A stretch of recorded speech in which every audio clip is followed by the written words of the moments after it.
It's the news of the week with your anchorman, Dennis Miller.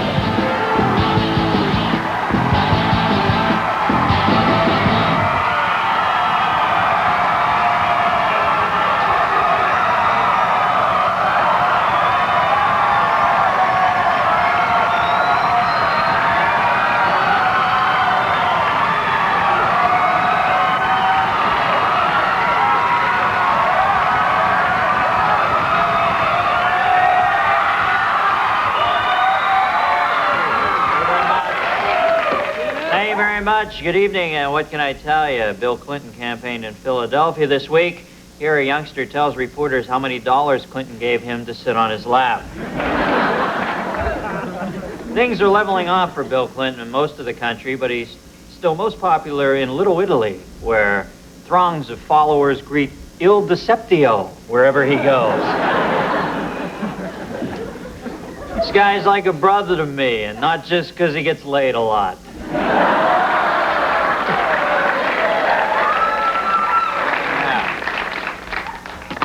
Clinton unwrapped his environmental package yesterday, and it took 2 hours to clean up all the styrofoam packing chips that he had used to store it in. I got it, Mr. Cue Card guy? I don't want to interrupt you, but it's best not to keep it behind your body completely like that.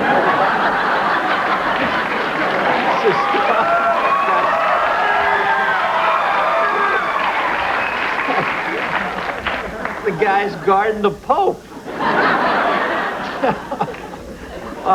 Here we see Clinton delighting an audience with his rendition of I'm a Little Teapot.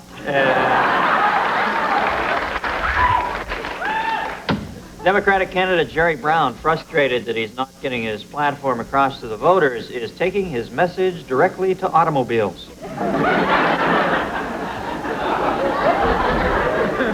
And President Bush was revealed to be an animatronic figure this week when Secret Service agents forgot to put quarters in his slot and he ground to a halt during a recent speech.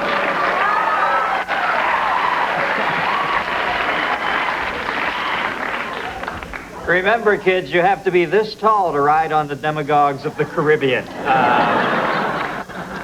At the White House this week, George Bush displayed what no one in this country will ever get, a handout. And here we see Bush solemnly confiding intimacies of his presidency to his most trusted personal counsel, the ghost of Fred Mertz.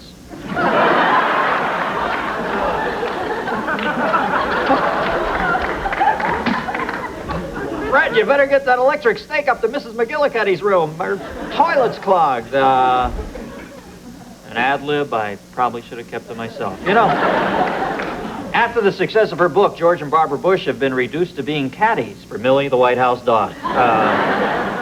During what aides described as a moment of fatigue-induced euphoria, Bush flung his hands heavenward this week and exclaimed, "Calgon, take me away!"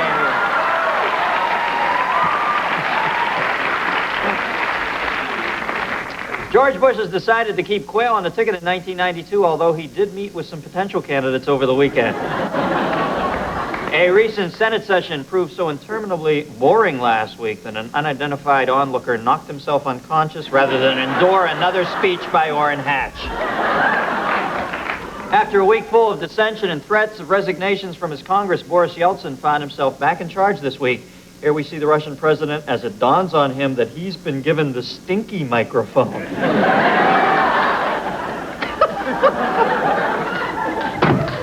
Okay, on three, we jump up and yell, "Coup!" It'll scare the crap out of them.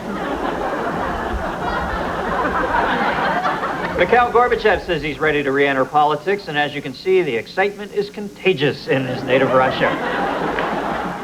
UN Secretary General Boutros Ghali, shown here reviewing troops in northern Cambodia, has recently announced that he is converting to Judaism and is changing his name to Boutros Birnbaum. F.W. de Klerk looks on disapprovingly this week after Nelson Mandela inflicted a painful wedgie on the startled leader.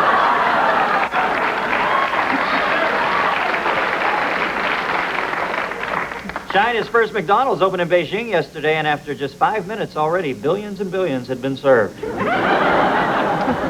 Chinese leader Deng Xiaoping plans to promote reform in a speech scheduled for Beijing University. He's going to promise the students that in the future they will only be attacked by jeeps. Imelda Marcos visited a monument to her late husband Ferdinand this week. Look at that beautiful stone carving. Notice the fine detail right around the dicky area. In Jerusalem, Israeli police had their hands full Wednesday with protester El Rodney Al-King. And we can store more facts than ever before. We know more than ever before. But does it help a man choose a haircut or shirt or keep him from buttoning it all the way up to the top and wearing pens in his pocket? No, it doesn't. Marion Barry was released from federal prison yesterday just in time to get on the ticket as Bill Clinton's running mate. And megastar Michael Jackson's new In the Closet video stars supermodel Naomi Campbell. What do you think Michael's going to look like a year from now, huh?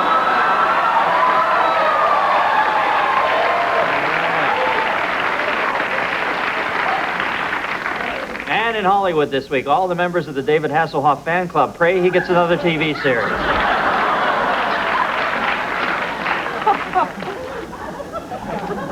Yeah, I hear Dave's new album just went cobalt in Micronesia. And a wayward gymnast landed a perfect dismount in the middle of the Chicago Board of Trade this week and then slyly traded 600 shares of IBM at 91.5.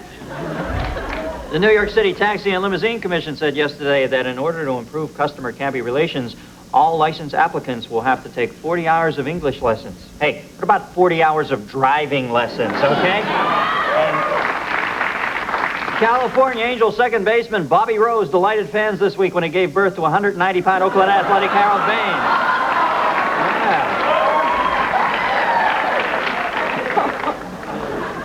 I'm thinking he had an epidural, huh? On a sad note, tragedy struck table tennis champion Jorgen Persson when in a heated match his eye popped across the table and was smashed back at him for a winner. My eye! You're good! And finally, David Duke has officially dropped out of the presidential race. Well, I guess he finally saw the writing on the cave wall. Guess what, folks? That's the news, and I am out of here.